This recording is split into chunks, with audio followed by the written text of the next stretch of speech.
ওনার প্রশ্ন হলো যে পুলিশ কমিশনার কেন লাঠি হাতে নিছে। আপনার কোথায় কোথায় রাস্তা বন্ধ, কোথায় কোথায় রাস্তা বন্ধ, এটা কি মিথ্যা বলতেছি আমি? যেখানে আমার 144 দ্বারা সভা সমাবেশ নিষিদ্ধ আছে, সেখানে এসে আপনার যদি আন্দোলনকারীরা এই ধরনের কর্মকাণ্ড করে, তাহলে কি পুলিশ কমিশনার বসে থাকার কোনো সুযোগ আছে কিনা? ডেইলি স্টার, প্রথম আলোতে যে আক্রমণ হলো, ট্রাফিক জ্যামের কারণে আমার অফিসারদেরকে আমি ওখানে সময় মতো পাঠাতে পারি নাই। আমাদের যে কম্প্রিহেন্সিভ নিরাপত্তা পরিকল্পনা, এখানে সাংবাদিক, ডাক্তার, ইঞ্জিনিয়ার, আমার কলিগ সবাই আছে এই পরিকল্পনা। ঢাকাবাসী, 3 কোটি ঢাকাবাসী এই পরিকল্পনার মধ্যে আছে। কারণ নিরাপত্তা হানি ঘটবে এরকম আমরা মনে করি না, আপনাদেরও ঘটবে না। আপনারা জেনে রাখেন যে শঙ্কিত হওয়ার কোনো কারণ নেই। আমি আপনাদের নিরাপত্তা 100% নিশ্চিত করব, এটা জেনে রাখেন।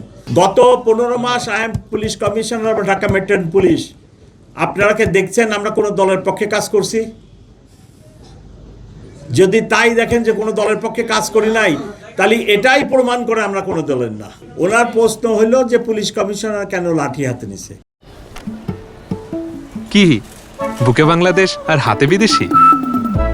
এই যে হোয়াইট প্লাস প্রো সেনসিটিভ স্কয়ারের।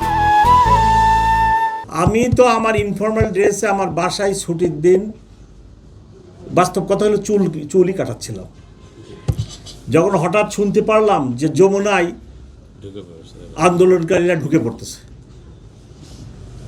আমি অন্য কোনোরূপ প্রস্তুতি নিয়ে আই রাস্ট, এবং যাই দেখি অবস্থা ভয়াবহ।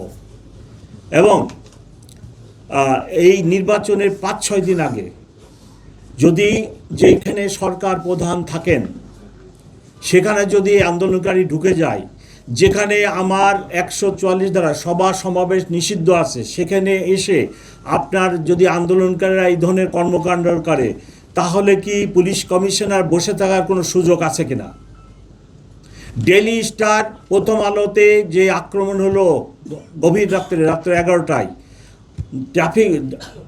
ট্রাফিক জ্যামের কারণে আমার অফিসারদেরকে আমি ওখানে সময় মতো পাঠাতে পারি নাই, এবং এই ধরনের ঘটনা ঘটলো, তখন তো সব ব্লেম পুলিশের উপরই আসলো।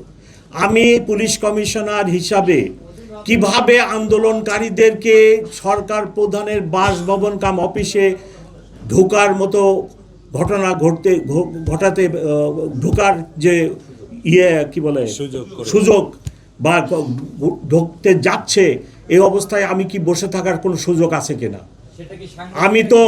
আমি তো শুধু আমি নিজেই যাই নাই। অ্যাট ওয়ান স্টেজ আমি আমার ইন্সপেক্টর জেনারেলকে ফোন করছি যে ভাই আমি তো একা পারতেছি না, you should come to help me, এবং ইন্সপেক্টর জেনারেল নিজেও সেখানে আসছে, আপনারা দেখছেন কিনা। ততক্ষণে আমরা আন্দোলনকারীকে শেরাটনের ওই পাশে নিয়ে গেছি, আমার ডান পাশের কলিগ, বাম পাশের কলিগ সবাই উপস্থিত ছিল।